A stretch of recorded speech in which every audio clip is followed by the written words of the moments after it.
Saudações alvinegras, meu nome é Celcinho e esse é o nosso canal Botafogo Sem Mimimi. Eu já te peço, se inscreve no nosso canal, ativa o sininho da notificação e compartilha os nossos vídeos. Além de compartilhar, eu te peço, dá um like, ok? O like de vocês é muito importante para a divulgação do nosso canal, porque assim o YouTube vai fazer as recomendações para mais e mais pessoas. Aqui nós só falamos do Botafogo. Bom, esse é o nosso vídeo pré-jogo. Ontem saiu os relacionados, eu já estou com os relacionados. Eu vou dar a minha escalação e a provável escalação, que é a provável escalação do técnico. Eu sempre falo, o pré-jogo ele é muito importante, mas ele só é efetivo quando nós temos a escalação oficial. Aí a gente vai entender quais são as motivações do treinador para escalar aquele time, né? Para fazer aquela escalação. O que ele pretende durante o jogo. Mas nós estamos aqui para fazer a nossa parte, dar a nossa opinião. O nosso canal é um canal de comentários, um canal de análises e análises independentes. Bom, antes do pré-jogo em si, eu vou falar sobre o interesse do Botafogo no Igor Jesus. Eu já fiz uma consulta, vocês sabem, já coloquei até sobre ele aqui anteriormente, mas vou colocar aqui novamente, ok? O Igor Jesus é um jogador interessante. Eu preferia o Mastriani e já expliquei as diversas razões pelo qual o Mastriani é o meu preferido, mas levando-se em consideração todo o contexto da negociação, é uma negociação que para o Botafogo é uma negociação mais fácil. O valor da multa rescisória do jogador não é alta e, além de não ser alta, ele já pode assinar pré-contrato. Então, o clube parece lá que tem também boas intenções para liberar o jogador. Então, é um jogador que vai chegar de graça e é um jogador que, na pior das hipóteses, o Botafogo vai pagar uma quantia mínima por ele. E é um jogador novo. O Igor Jesus ele tem 22 anos ou vai fazer 23, vai fazer 23 agora. Então é um jogador que seria interessante. Ele já jogou no Coritiba, parece que foi da base do Flamengo também, se não me engano, e é um jogador que chega para ali para a reserva do Tiquinho, né? Então um jogador que vem com disposição. Nós temos o Janderson, nós temos o Matheus Nascimento ali que estão fazendo a suplência, mas infelizmente até o momento eles não apresentaram sequer o futebol do ano passado, né? Porque o ano passado o Janderson teve até alguma boa participação, uma ou outra isolada, não foi uma sequência, e o Matheus Nascimento a mesma coisa. O Matheus Nascimento todo mundo já sabe os fatores que contribuem, né, para assim, não é uma decepção, mas para o pouco desempenho do Matheus Nascimento. Pulou muitas etapas, veio com muita responsabilidade e isso realmente faz diferença. O Luiz Henrique deve estar assinando o contrato. Eu ainda não tenho notícia de que esse contrato foi assinado e vamos aguardar, né? Já falei também sobre o Luiz Henrique. O Wendel a mesma coisa e outro, tá? Agora também surgiu o fator Léo Ortiz, né? Mais um jogador de interesse do Botafogo e vamos aguardar. Bom, então vamos lá ao nosso pré-jogo. Declarações do técnico Thiago Nunes de que ele estaria fazendo revezamento nas escalações para dar rodagem e para ir também fazendo um descanso de alguns jogadores. Né? Os jogadores eles são relacionados, mas eles ficam à disposição ali no banco de reservas. Por quê? Porque nós não temos um elenco que permita deixar o jogador fora totalmente. Então ele está sempre ali no banco de reservas e um momento ou outro ele vai ser acionado.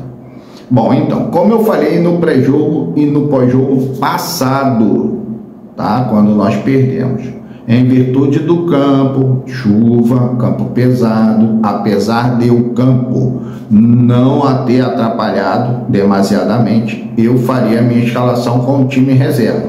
E eu deixaria o time titular para jogar hoje, que é no nosso campo. Inclusive, se fosse jogar hoje o time titular, o Savarino já poderia atuar com o time titular, o que é mais fácil. É mais fácil você render bem com o time titular do que você render bem com o time reserva, que não tem nem ritmo de jogo. Então, é por aí, já poderia. E o goleiro John também. E o goleiro John, Savarino, o John e o Savarino atuariam com o time titular. Mas, desta feita, vai atuar com o time reserva, segundo as declarações do próprio técnico, Thiago Nunes. Então, eu tenho aqui, deixa eu dar uma mexida aqui, eu tenho aqui a lista dos relacionados e vou dar aqui qual a minha escalação primeiro e depois a escalação do técnico Thiago Nunes, de acordo com as informações dele próprio.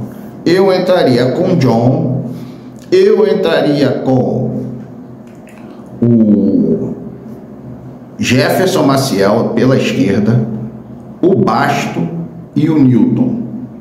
Por quê? Porque o Alexander Barbosa, ele já levou 2 cartões.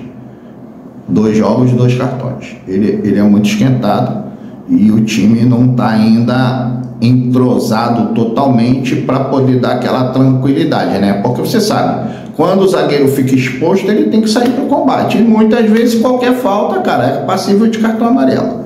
Então eu entraria com essa zaga reserva. O Newton, eu falei, sobe a estatura da defesa. O Bastos vai ser testado, né? Então eu entraria assim. No meio campo, eu vendo aqui, eu entraria da seguinte forma: Danilo Barbosa ou Marlon Freitas, até o Marlon Freitas, e o Diego Hernandes. Eu entraria assim com o Diego Hernandes. Botaria o Danilo Barbosa ou o Marlon Freitas para dar aquela segurada melhor e botaria o Diego Hernandes, porque aí ele vai jogar um pouco mais solto, tá? Diego Hernandes. Pelas laterais, Júnior Santos e Marçal. E no ataque aí tem 3, 4, 3. Qual o meu ataque?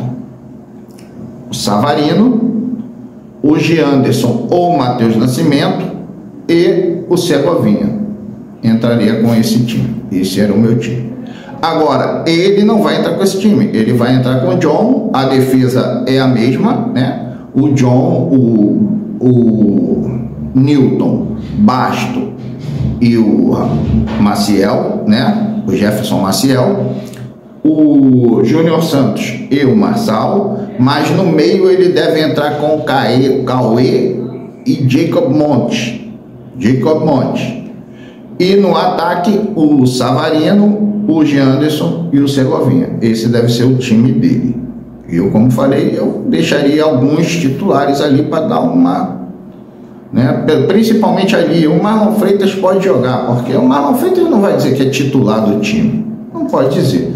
E eu acho que ele daria uma proteção maior do que o Cauê ali, porque nós vamos ficar ali debilitado ali na questão de marcação. O Jacob Montes não é um bom marcador e nós vamos ficar ali numa debilidade. Eu entraria assim. Mas o time também de Sampaio Corrêa não é um time que vai oferecer grandes sacrifícios do time do Botafogo para que tenha um cuidado excessivo com a parte defensiva, né? Então é por aí.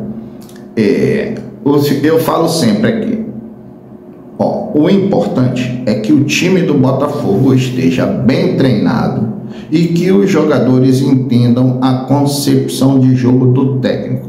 Uma vez feito isso, os resultados positivos aumentam de probabilidade, ok? Você tem aí de 70%, 80% até 100% de possibilidade de conseguir um resultado positivo, porque o time está bem treinado e os jogadores entendendo tudo que tem que fazer, cada um na sua função, ok? Então esse é o nosso pré-jogo, correto? Vamos aguardar, vamos torcer e um grande abraço a todos. Meu nome é Celcinho, o nome do nosso canal é Botafogo Sem Mimimi. Se inscreve no canal, ativa o sininho da notificação, compartilha os nossos vídeos e dá muito like, ok? Saudações alvinegras.